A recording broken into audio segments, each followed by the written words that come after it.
Positive psychology interventions are activities or exercises designed to promote positive emotions, behaviors, and well being.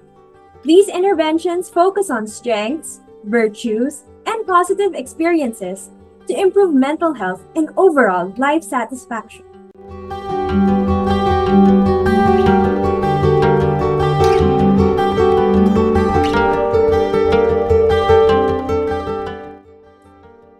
Hi, I am Bianca Reyes, inviting you to join me as we listen to Dr. Malu Chavez, a registered guidance counselor, licensed psychologist, and an expert in the field of positive psychology. Today, she will speak about positive psychology interventions. Greetings of positivity and joy. I'm Dr. Malu Chavez, and our session today will be about positive psychology interventions. It will just be an overview of positive psychology interventions or PPIs, but this is also where we can get ideas from, where activities are concerned in terms of being able to help our students cope with themselves and also to cultivate mental well-being. Okay, so let me share my slides first before I continue. All right, so the title that I have prepared is about unpacking positive psychology interventions. This is considered pathways to elevate well-being for our students and ourselves. So first on the list of clarifications is to understand what is positive psychology. This is the science of happiness and well-being. Science because we're not just talking about anything here that will make people feel good. It's really an evidence-based activity that has already proven that all of these are connected with happiness and well-being. It's research-based. It is also the study of human flourishing. And so, if this is positive psychology, what are positive psychology interventions or PPIs? PPIs are actually how we make positive psychology alive in our lives. So as I mentioned, it's research-based activities and recommendations designed to enhance well-being. And the activities focus on using positive emotions and strengths to achieve or boost well-being. Okay. Now, during our session, we will attempt to discuss the following topics. What are positive psychology interventions? The key components of PPIs or positive psychology interventions. Positive actions. What do we mean by positive actions? And what are sample interventions for self and others? Others meaning our students. Let me begin with a phrase from the Dalai Lama, which says, happiness is not something ready-made. It comes from our actions. And this is true, as already proven by science. Positive psychology believes that we can achieve good mental health and positive well-being through research-based, tried and tested actions or interventions. And these are the PPIs. PPIs are intentional actions, as we always say.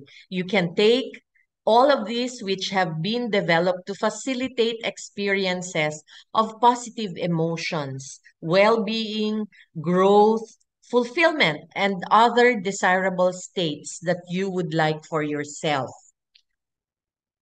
For many years, the prime focus of psychology was to diagnose and treat people with mental health problems and psychopathological issues, the clinical issues, to look for what seemed to be wrong with the individual. And we do this as well when we ask our students, ano ba ang problema? Is there anything that is bothering you? Halika, usap tayo. These are problem-focused approaches. However, This focus began to shift in the 1990s, specifically 1998, when Dr. Martin Seligman and Dr. Mihai Csikszentmihalyi popularized the concept of positive psychology, an offshoot of clinical psychology that crafted new positively focused interventions. So these are now positively focused interventions. And so, of course, we cannot go on with our session today without having to mention the PERMA model of Dr. Seligman, which is about positive emotions, engagement, relationships, meaning, and achievement. I would like to unpack a little more of this so that you will have an idea about where the activities are coming from and what are their bases. And usually it's based on this PERMA model of Dr. Martin Seligman. So positive emotions are those activities and experiences that cause us to feel joy, happiness, pride, contentment, love, compassion, and gratitude. If we do activities that bring positive emotions, those are what we will experience. Positive emotions. And then we have engagement. This is involved in activity to such an extent that it creates a sense of flow in the individual. What is it to be in a state of flow? It's when you forget the sense of time because you enjoyed so much the activity that you were engaged in, you were immersed in. And so when you are in a state of flow, this is also um, the time when you feel good about what you are doing. It entails making use of our values, strengths, and talents. So, for instance, if you love cooking and you are a person who really finds joy in cooking, then you do it as an engagement intervention for you to feel good as a person. And you can also suggest this to your students so that if they have the same interest, then they can actually go into that as an intervention so that they will be able to elevate positive emotions and well-being. And then you have relationships. This refers to instilling positive relationships characterized by positive emotions, love, acceptance, and so on that contribute to our social well-being. Relationships occupy a significant portion of our lives because we are not an island. No man is an island. We always meet people, we engage with people every day. And so it is just important that we establish positive relationships with them because when these relationships are also broken, they will also affect us mentally and emotionally. Okay? Meaning, this is finding a purpose in our lives that allows us to contribute in what meaning entails, whether it creates a sense of purpose, no? Whether it's drawing, if you love to paint, you find meaning in it, singing, baking, dancing, or gardening that appeals to you. Having a creative outlet can transform your outlook on life and improve your overall well-being. Volunteering, for instance, in church, religious activities, being active in the ministries, which some of you may already be in. So try to be engaged. Try to find meaning in the things that you love doing. All these provide a self-actualization to people. And then you have achievement, which is all about accomplishments. They do not have to be big or grand as long as they make you feel that you have achieved something. And you can also encourage this among your students. That is why it is highly encouraged for teachers to not just give awards to honor students in class or in school. You can actually give awards that may be given on a daily basis, on a weekly basis, or a monthly and yearly basis. So think about awards that you can give your students. Perfect attendance, best in handwriting, what else you could think about? Some may already be existing, but you can invent your own awards for your class so that they will feel good about it. Incorporating positive psychology into your practice as teachers, administrators, and school staff can help students build resilience, cultivate gratitude, and find their own meaning and purpose in life. PPIs are all about what we want more of, as opposed to counselings, what do we want to stop? Ano ba ang problema? And then we help so that it has to stop. So with positive psychology interventions, it's not what we want less of, but what we want more of. So if it's something that you love doing in terms of supporting the PERMA model of Seligman, then do more of that. You love cooking, do more of that. You want to be, you're a plantito or plantita, do more of that because it makes you feel good. Okay? Now, what good things have been happening to you? That would be the question when you go into PPIs. In counseling, we always ask what is the problem. But with PPIs, what were the good things that have happened to you, despite the problems that you are facing? So you let the student right away focus on what is positive about herself. Because sometimes when they have problems, they always think that everything in their life is negative. But when you are able to balance that with PPIs, then they will be able to see that, oh, it's not only just negative things in my life. I do have positive things as well. Okay, and experts have proven, specifically Dr. Barbara Fredrickson, that the more you do it, the more you do PPIs, the more you enhance positivity in your life, the more it broadens and builds into positive well-being for you. So this is her broaden and build theory. Positive psychology interventions are human-centered interventions and are positive in method. An example activity would be, for instance, noticing positive events in our life. If you notice they are different from the approaches that are being given by clinical psychologists or counselors. As I've said, the focus before was really on what was wrong, but this time, what seemed to be going well and good with the individual. So it's reminiscing good times and writing it down, acts of kindness to have strong relationship with others. These are considered interventions in positive psychology. So the types of positive psychology intervention, and I'm going to stay here for a while because I'm going to unpack this for you so that you will have a more idea about the understanding of what this is all about. So let us go into the types of positive psychology interventions. First on the list that you could see is savoring PPIs. Um, the core principle of this intervention is to encourage the person to grab every little aspect of experience, physical, sensory, emotional, or social. Savoring interventions can be connected to everyday experiences like eating, you try to savor the food that you are eating, smelling, or observing, only with a little more orientation and focus to what we are consciously attending to. So it's the moment, the awareness of the moment.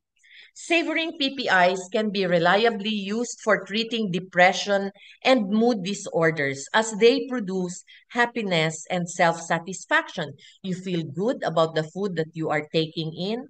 You like the fragrance of something that you were able to smell with your nose, and you love to see, for instance, um, you like seeing green grass, leaves, and all that. You try to savor that, and it makes you feel good. And that is what we want to capture in this intervention. And then you have gratitude interventions. Gratitude-based positive psychology interventions evoke strong feelings of positivity in the person who gives it and the person who receives it. And the intervention always involves thanking yourself, thanking people that have actually shown you positive behaviors and attitudes before or today or now. The next on the list is kindness boosters. So kindness is a trait happy people possess. Studies have shown that happiness and kindness go hand in hand and complement each other. So what are these kindness boosters? Like for instance, you buy something that your colleague likes likes to eat, or it's an object or something that she really cares about. So you try to buy that for her as a kindness action that could actually boost positive emotions for both you and your colleague. And you encourage your students also to do this every day. Acts of kindness, do something good to another person or to family members or to friends or classmates and all that. And it will make them feel good. And this is what we want to capture in this intervention. And then you have empathy PPIs. Empathy-oriented PPIs focus on strengthening positive emotions in interpersonal relationships, healthy social bonds. This is what we are after. Both at personal and professional fronts are essential for happiness and inner peace. Empathy-based interventions focus on building relationships through effective communication, perception, bridging the gap between self and others.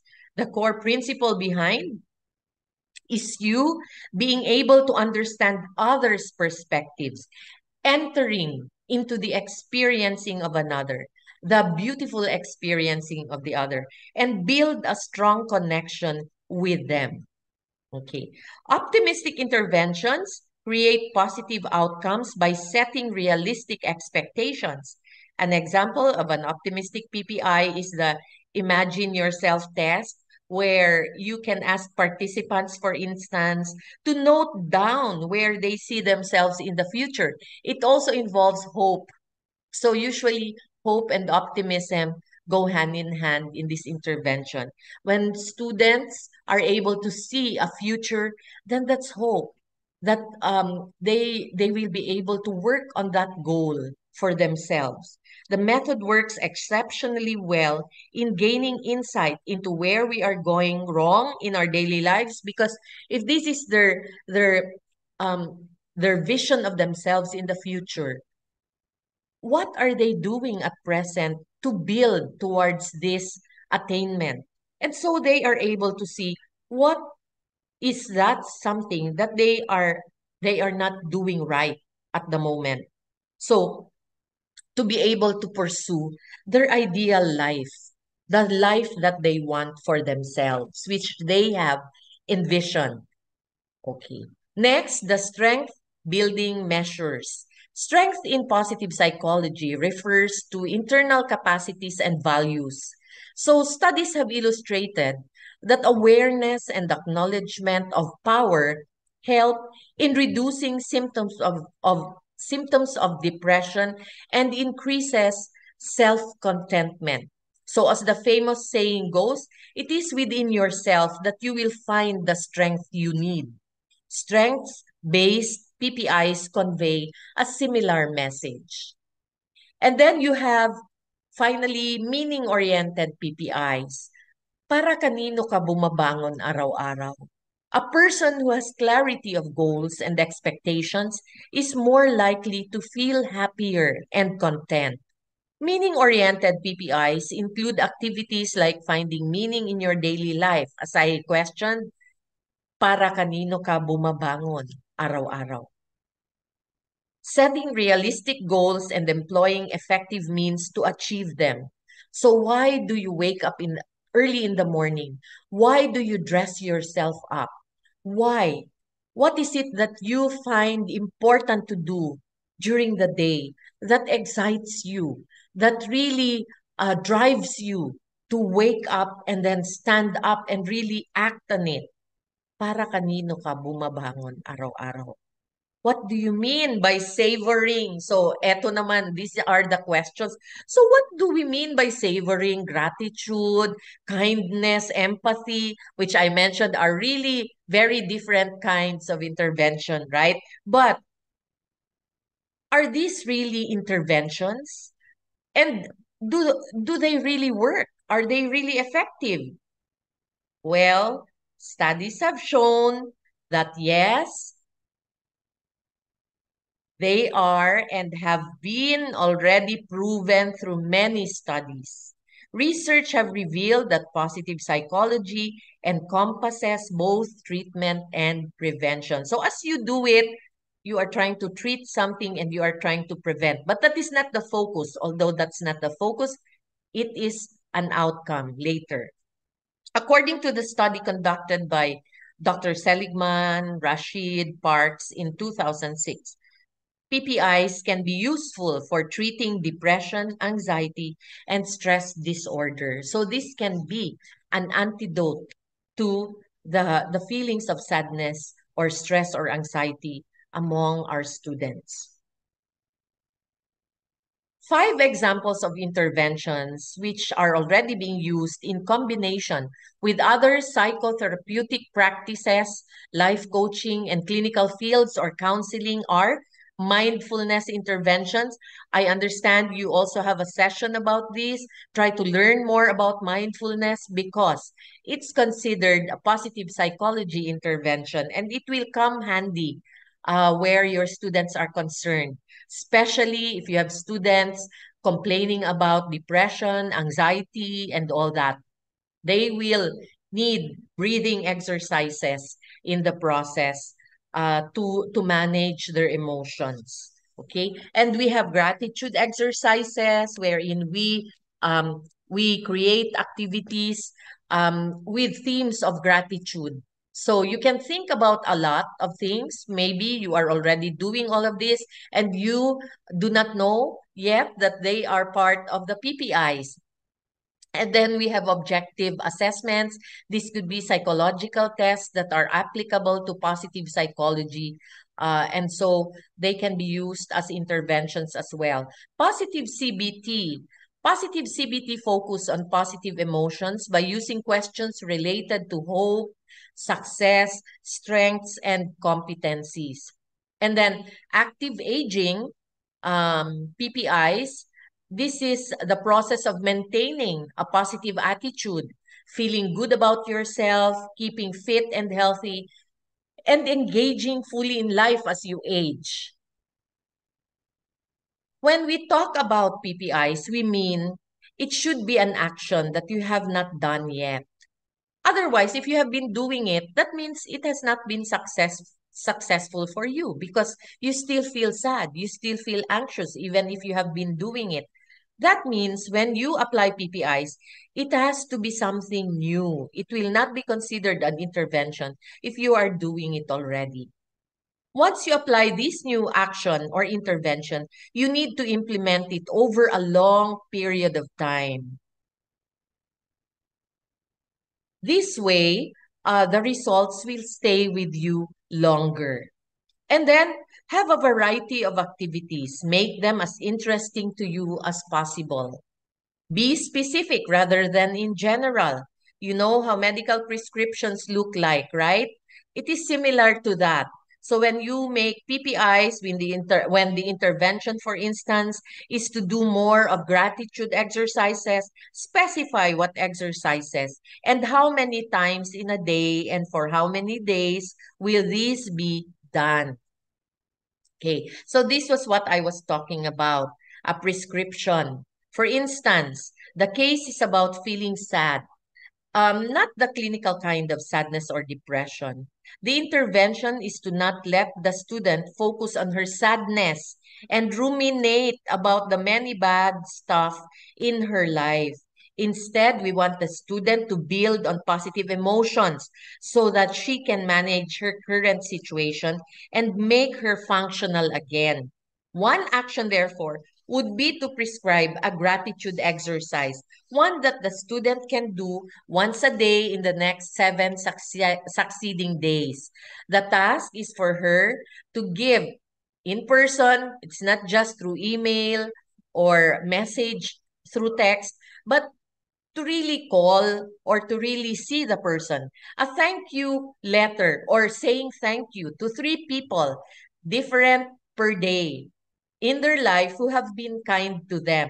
They could be people whom they have not thanked enough since their childhood. Feelings derived from the exercise can then be processed in the next appointment.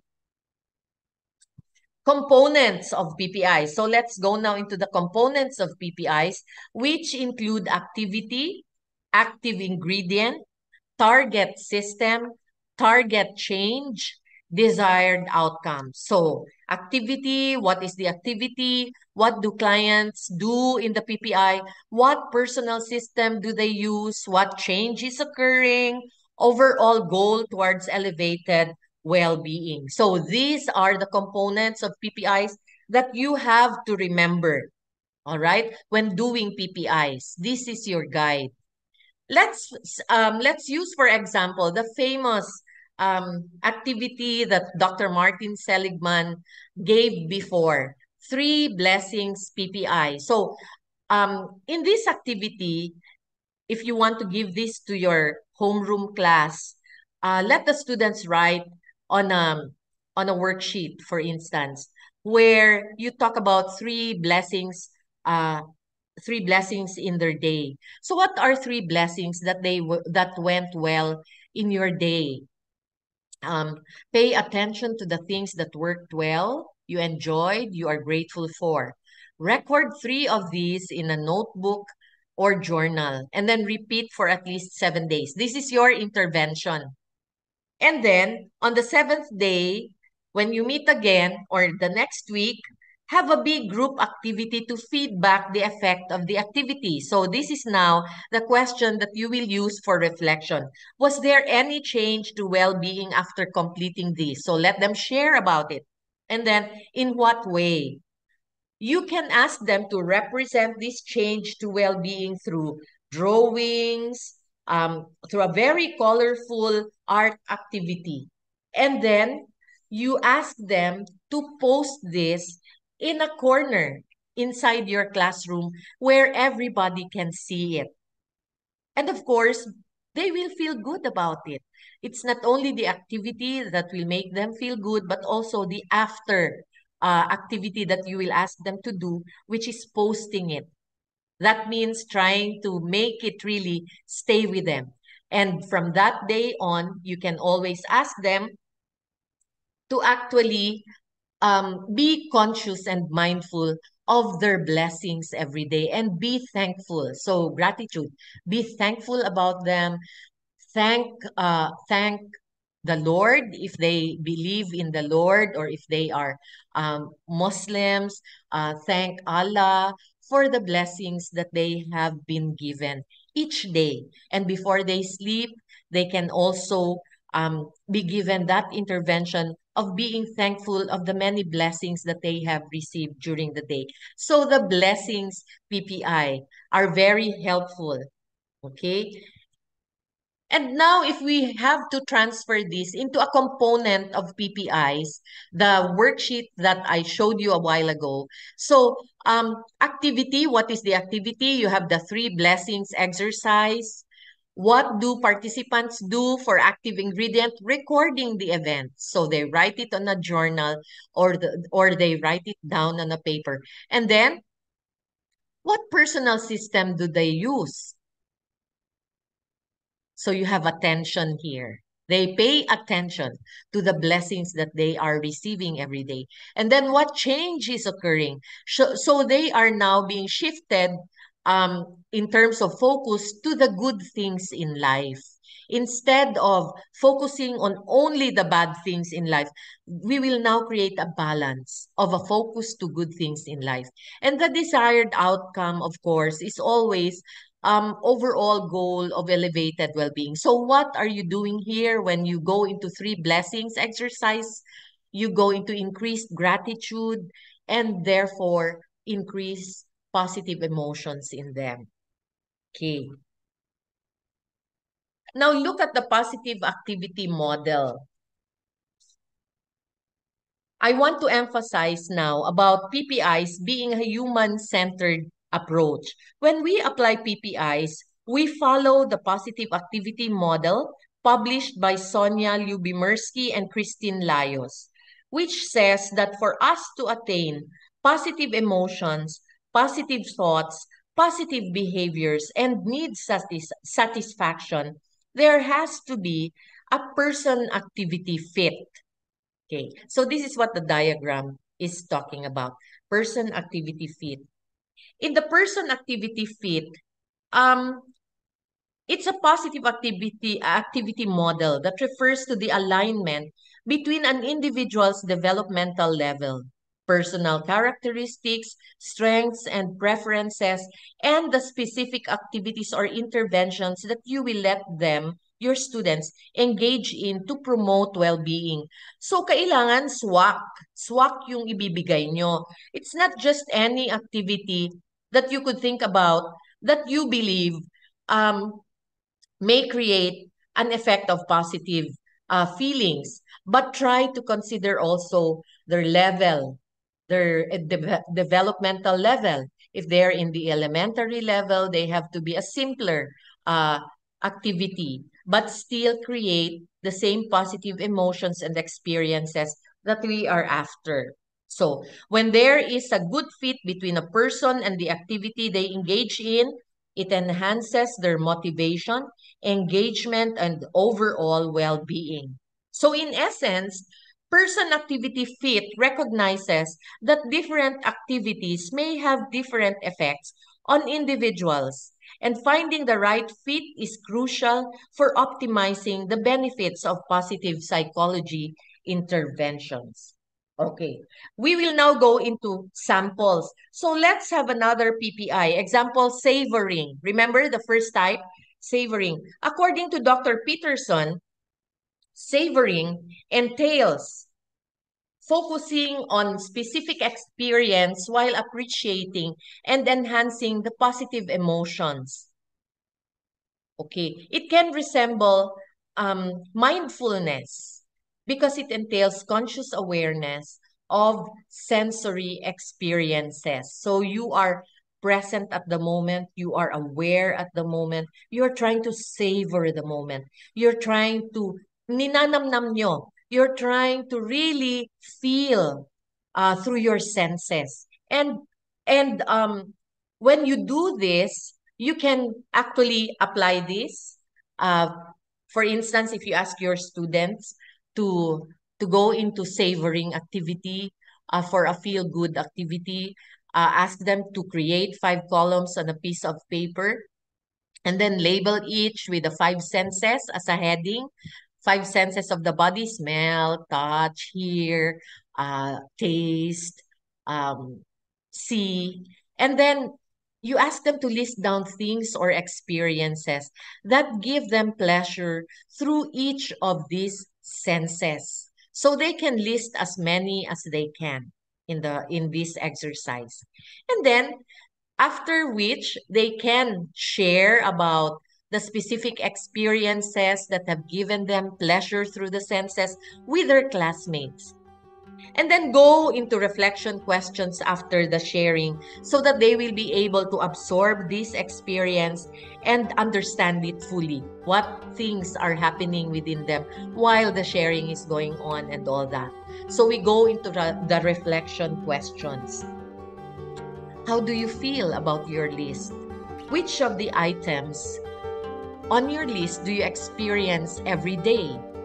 How can you increase the number of experiences? So what we want more of that gives you pleasure, comfort, and enjoyment. Can you commit to experiencing at least one source of sensual pleasure from each sense every day? So then you give it as an assignment now for them.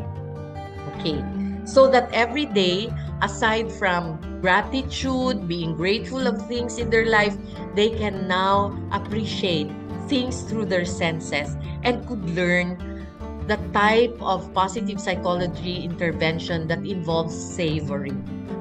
Okay. If we want to transfer this into the components of PPIs, just for you to be able to practice again and go into the PPIs, what is the activity? So it was about sensory awareness. And then what did participants do? writing about a specific experience through their senses. And then what personal system did they use? So they use their attention through the five senses. And what change is occurring? So of course, there was an enhanced retrieval of positive memories. They were trying to list down what felt good where taste was concerned, where sight was concerned, what they saw, what they heard, and all of that. And then the overall goal, of course, is increasing and sustaining positive emotions. Okay.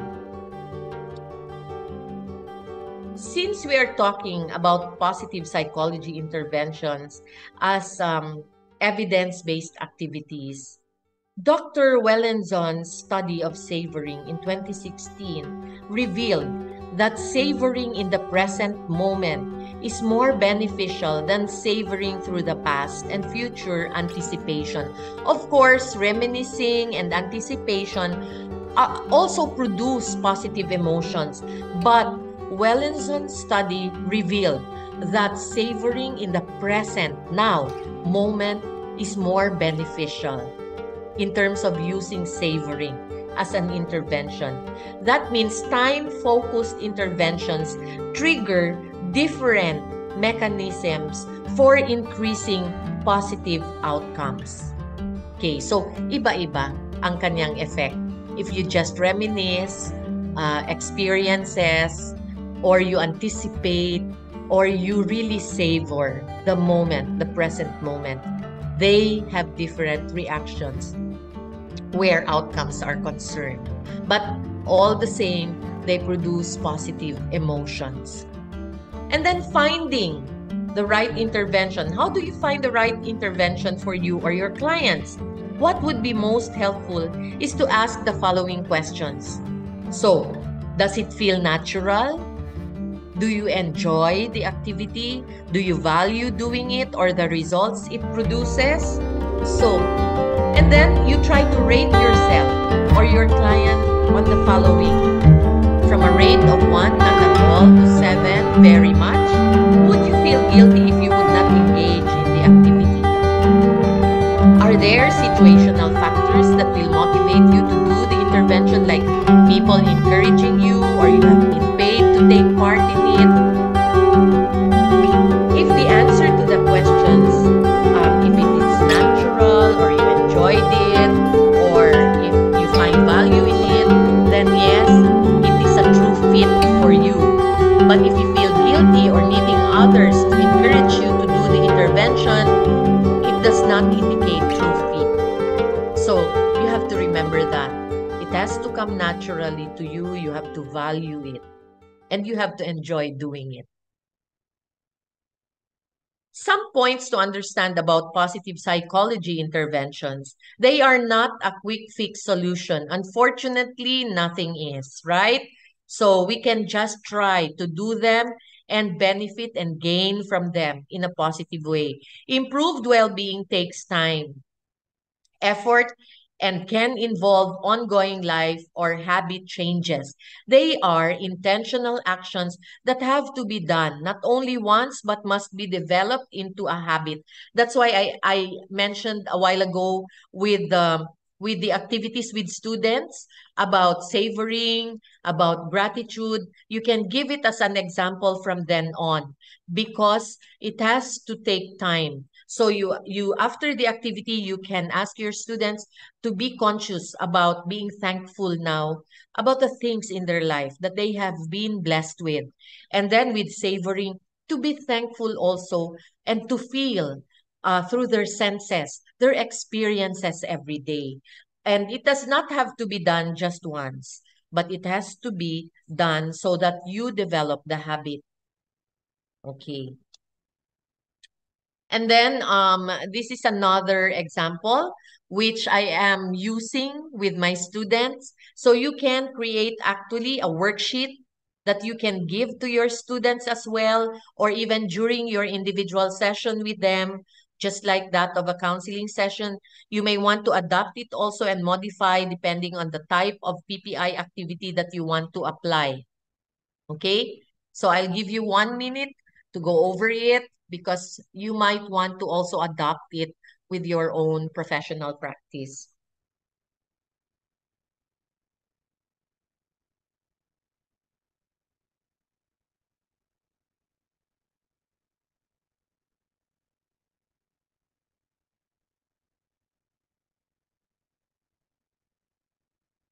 Okay.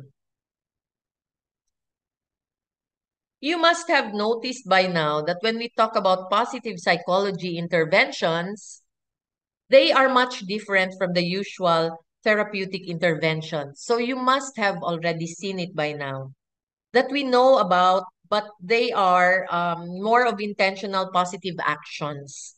The positive psychology interventions are really about intentional positive actions. They have been empirically proven to be effective in elevating well-being and mental health. Our purpose with the PPIs is to have more of what is good again in the person, to identify strengths and values and use them as a superpower to be a protective factor against adversity. Okay, here's another suggestion. The beehive as an optimistic intervention. So you can use this as a material, as a concept, as an idea. So what is this all about?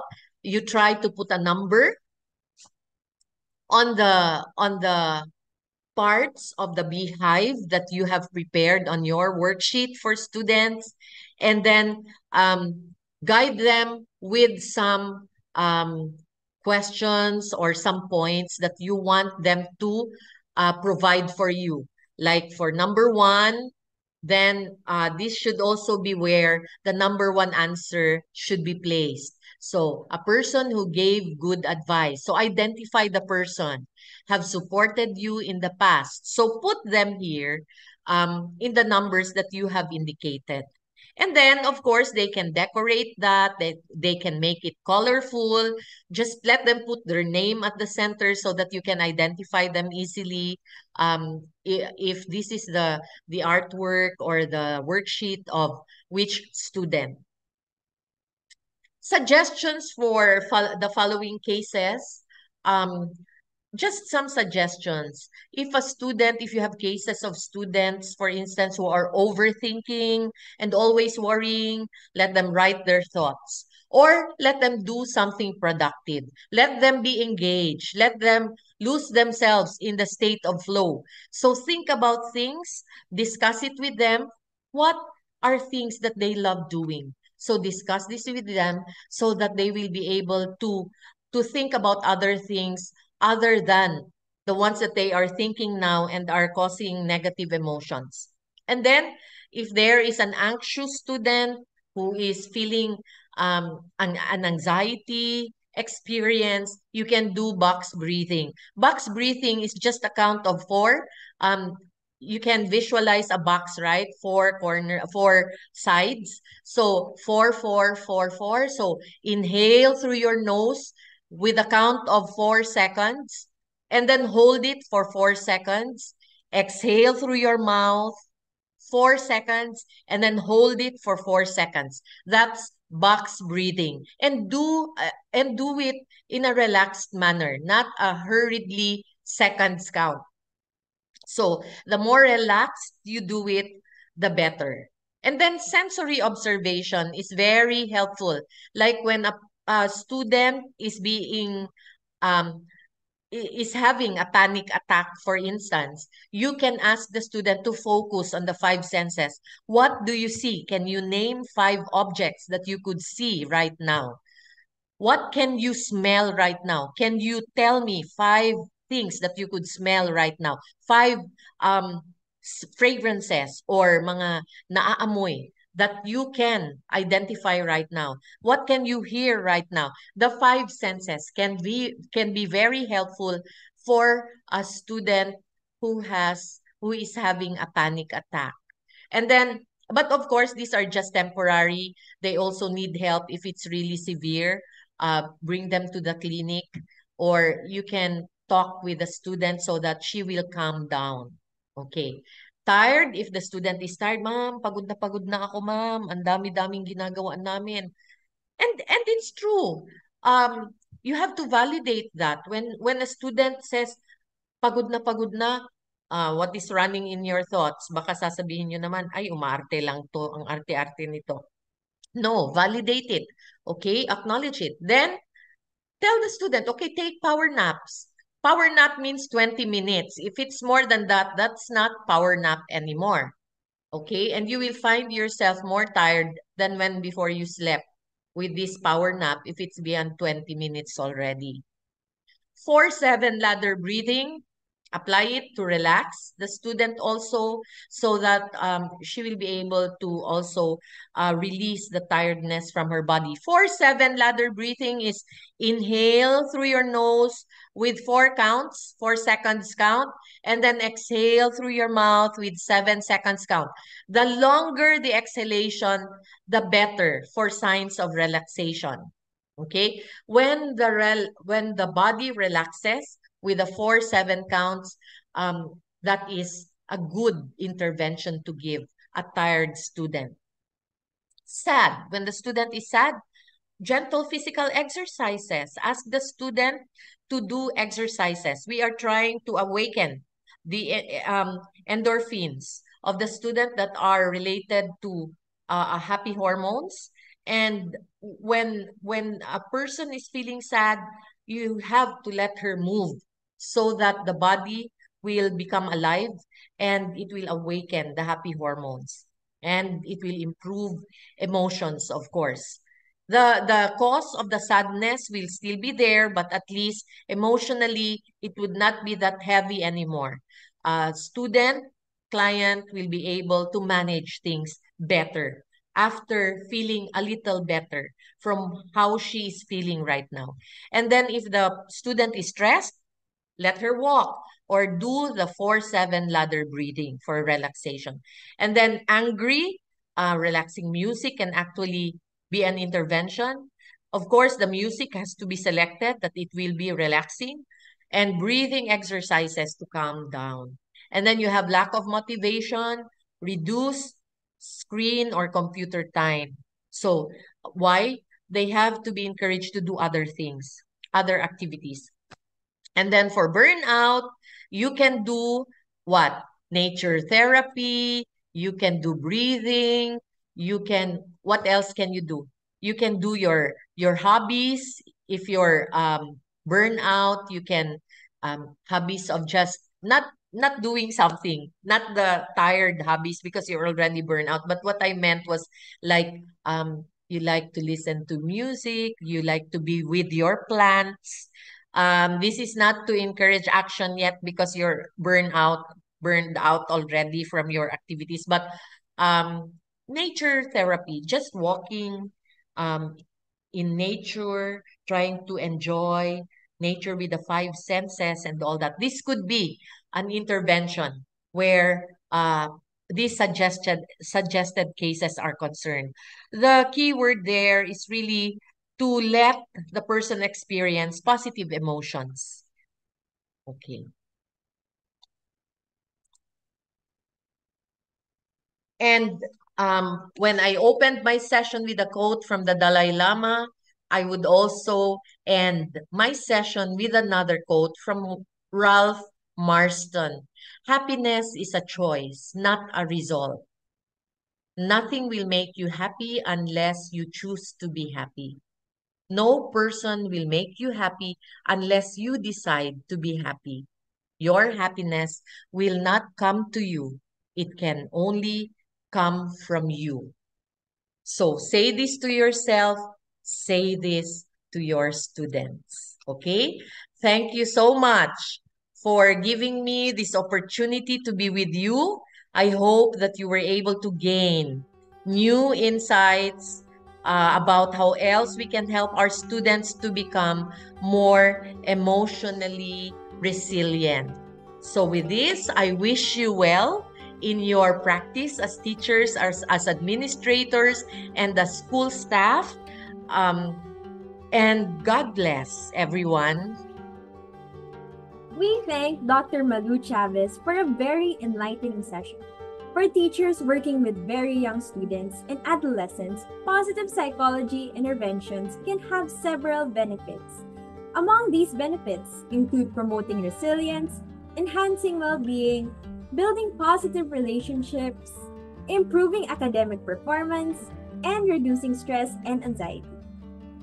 We hope that the activities you've learned today can provide students with the tools to cope with the pressures of school and everyday life. We look forward to hearing your views on this topic through a self-assessment that will be emailed to you shortly. A certificate of participation will be sent to you once we receive your reply to the self-assessment. Miriam College stands with QC teachers in promoting peace, positivity, and productivity in the lives of our students. After all, QC teachers tayong lahat.